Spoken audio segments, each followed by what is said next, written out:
You're gonna come on a car ride with me and we're gonna talk about how to fucking love yourself. Because I'm tired of you disrespecting yourself. And I know for a fact you're tired of you of disrespecting yourself. Loving ourselves is probably the hardest thing in the world. And honestly, there's only trials and tribulations that can get you there. And this is my trials and tribulations.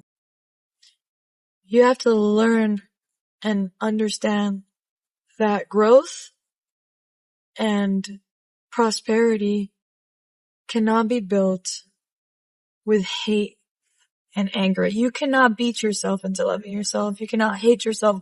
It works sometimes, yes.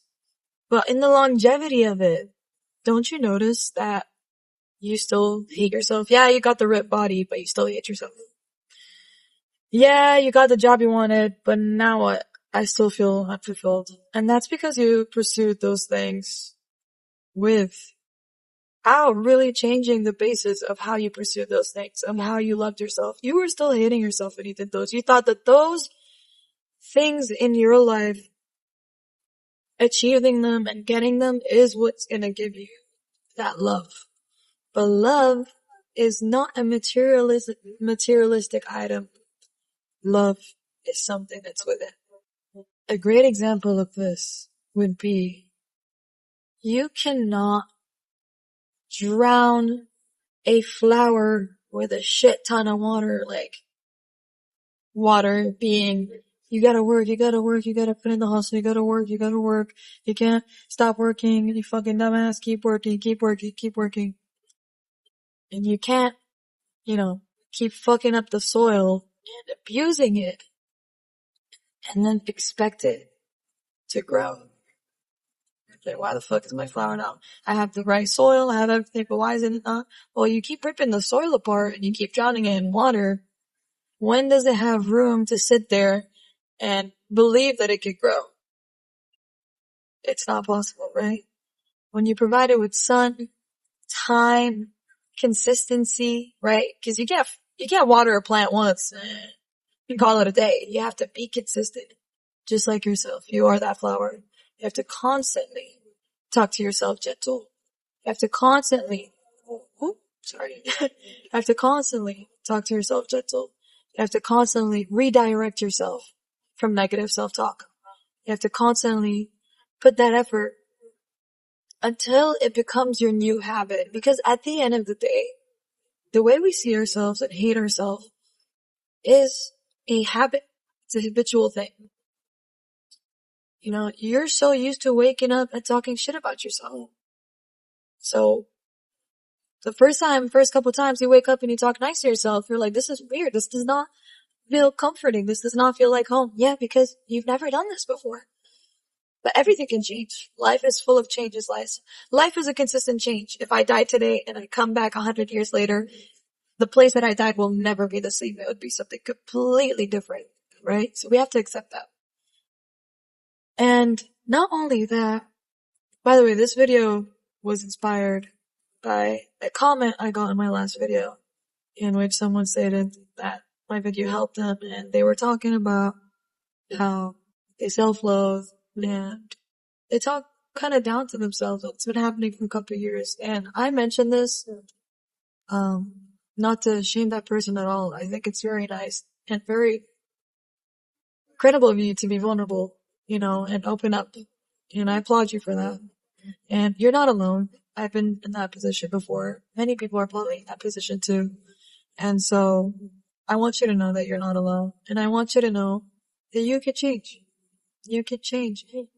Not belittling anything, not saying that you're not putting that effort. I'm just saying that I promise you, if you keep at it, if you change and apply new approaches, if something did not work for you for 3 years straight, maybe it's a sign that we should try something new, right?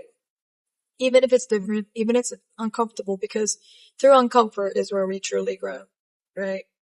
We also have to recognize a lot of people don't realize this, why they stick to self-loathing, why they stick to their old habitual ways is because it makes us feel validated, right? If I have a story in my head that I'm not good enough, and I constantly tell myself I'm not good enough, and I see that I'm not good enough, that confirms it to me, like, hey, that's the one thing that I have control of, is I know that I'm not good enough, and hey, I could prove it to myself.